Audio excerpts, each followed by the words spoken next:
Hello and welcome to the latest edition of the Full-Time Whittle Podcast with the price of football, Kieran Maguire. First of all, Kieran, how are you doing? I'm good. Every time I think that the world of football and finance is going to quieten down and I can go back to my day job, something flares up. Usually bad, but occasionally good. And clearly, the news from Wigan over the course of the last 24 hours is very promising indeed. So I'm glad that this is a step forward for the club and most importantly, the fans. What was your reaction to the news that Phoenix 2021 Limited is set to become the new owners of Wigan Athletic, subject to EFL approval? Well, I'd seen the formation of the company at Companies House, and I monitor social media, so was aware.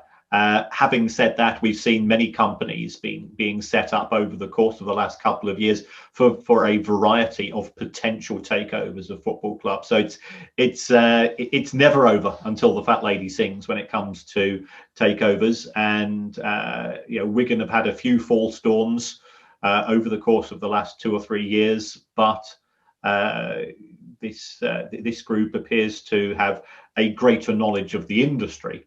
And therefore, I think everybody's hoping that the mistakes that were made by Troy Stanley and Al Young won't be repeated, and the club can focus on what takes place on the pitch, and the fans can do as well.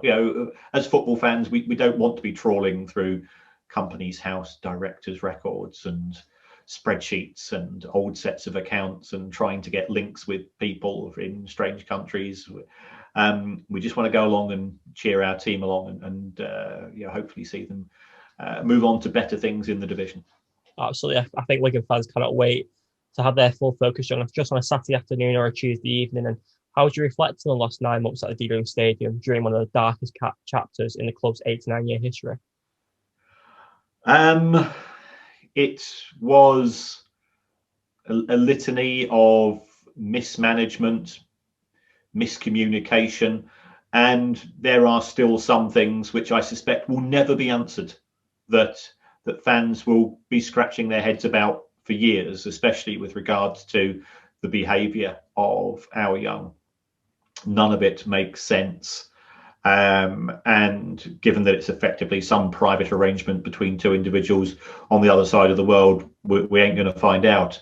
There's been some points where I think people did fear for the survival of the club. The administrators have sold practically everything, with the exception of the stadium itself, during the course of the last year.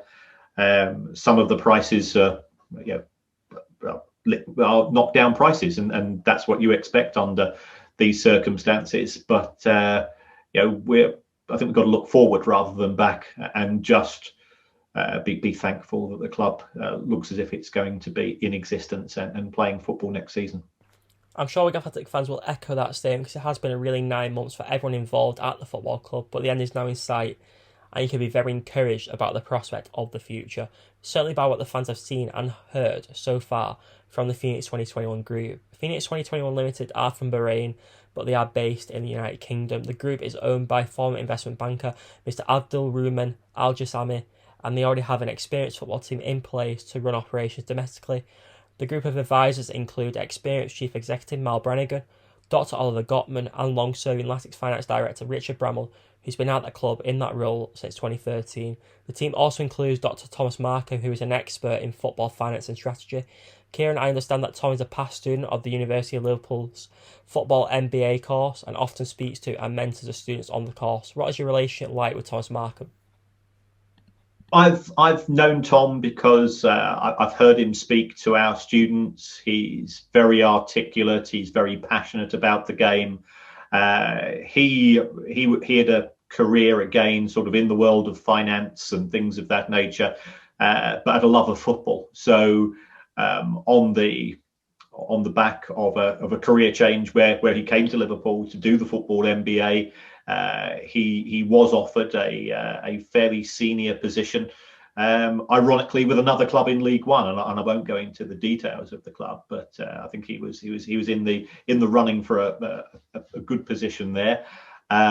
He subsequently moved on to Sports Interactive, which is we've not had a lot to do over the course of the last 12 months as a result of the pandemic, and I suspect many Wigan fans, as I have been spending a few too many hours playing Football Manager. Well, Sports Interactive are the people behind behind Football Manager. Tom's always given fantastically insightful talks about the relationship that they have with the game in terms of sponsoring where the managers sit. So you quite often see those Football Manager seats in the dugout, and it's sort of they've not got the biggest budget in the world, but they sort of try to think a little bit smarter, and I think you've got to give them a lot of credit for that. And it is a great game. We have to be honest here, and I'm not on a commission for saying that. But Tom he's somebody that likes to do things slightly different. So he was one of the producers of a film called Kaiser. And if you've not seen this, try to get hold of a copy, even if it involves renting it from Amazon Prime, or you might. I have seen it. It's either on Netflix or Amazon Prime or something of that nature.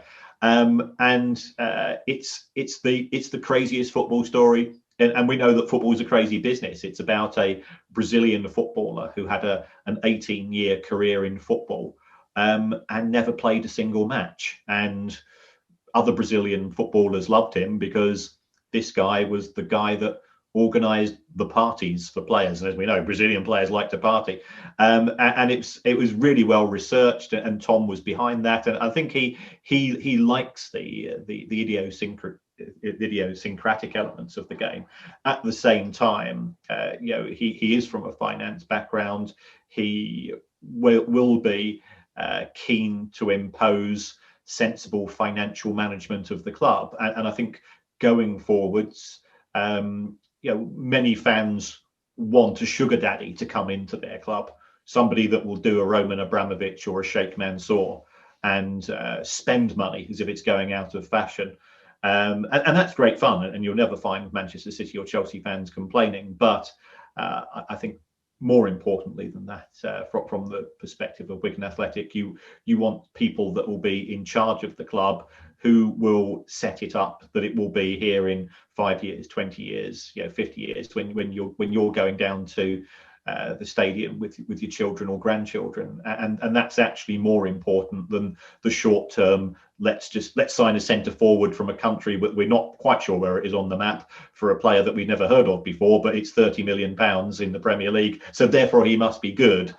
And you end up with Wesley at Aston Villa, or Joe Linton at Newcastle United, or Sebastian Haller at West Ham United. So I'm sure, given the experience that Wigan fans have had over the course of the last 9 months, and also the fact that they've always been a fan base who appreciate that Wigan is a local club, it's a family club, that those days are going to return, and it will be on the back of that slow and steady growth, and hopefully promotion through the divisions in due course. What connections and contacts do you think Markham could potentially provide for Wigan Athletic? Well, he certainly knows a lot of people within the game. I mean, the last time I met with Tom, it was at the World Football Summit in Madrid, and that was about 18 months ago. I had a long chat with him at the time, and he clearly has ideas, and he knows where football is going because he talks to the right people. So I think due care and attention will be taken in areas of recruitment of people for key positions, and this is where having an existing contact book comes in useful, because those people that have come into the game who are not from a football background, who become owners, they can often become reliant upon one or two advisors who are just out to make a quick buck off the back of them, rather than to set up the club for a long-time financial position. In terms of your personal relationship with him, I know you've had conversations with Tom. What do you make of his personality, and what do you think makes him stand out from the crowd? he's a fantastic talker. He's like many people from Ireland. He's kissed the Blarney Stone.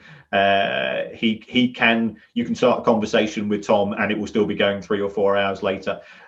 He's got a great knowledge of the business of the game. He's very smart. He doesn't suffer fools gladly, and I think he will be able to use his experience to give some guidance. He's not a billionaire. He's from a solid working class background who's been successful, rather than inheriting huge amounts of money from this, that, or the other. So if people are expecting the new owners to come in with a blank checkbook, that won't be the case. But yeah, Tom is. I would just say he's great company. I've met him on a few occasions, and we've had we have WhatsApp chats here and there. Absolutely brilliant. And what do you think are the possibilities for the football club moving forward?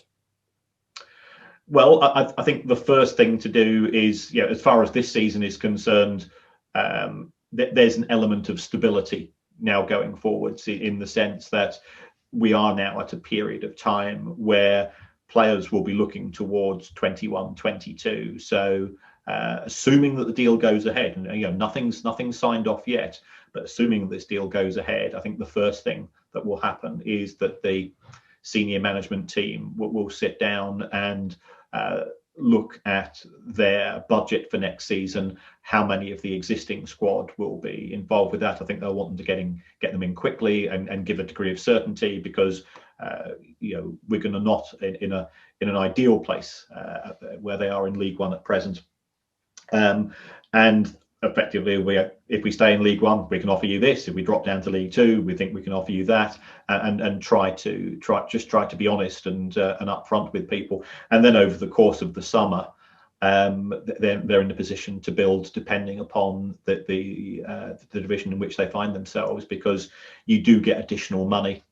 There's 50% more TV money in League One than compared to League Two, so that has an impact upon the budget.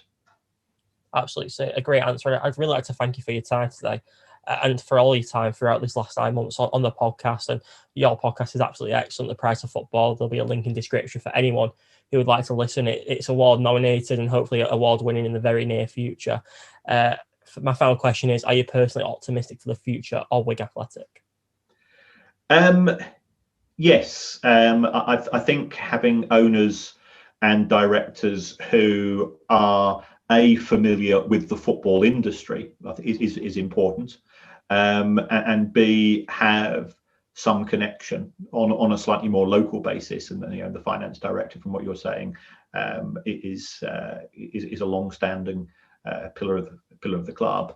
I think that will be beneficial, but don't expect miracles in the short term.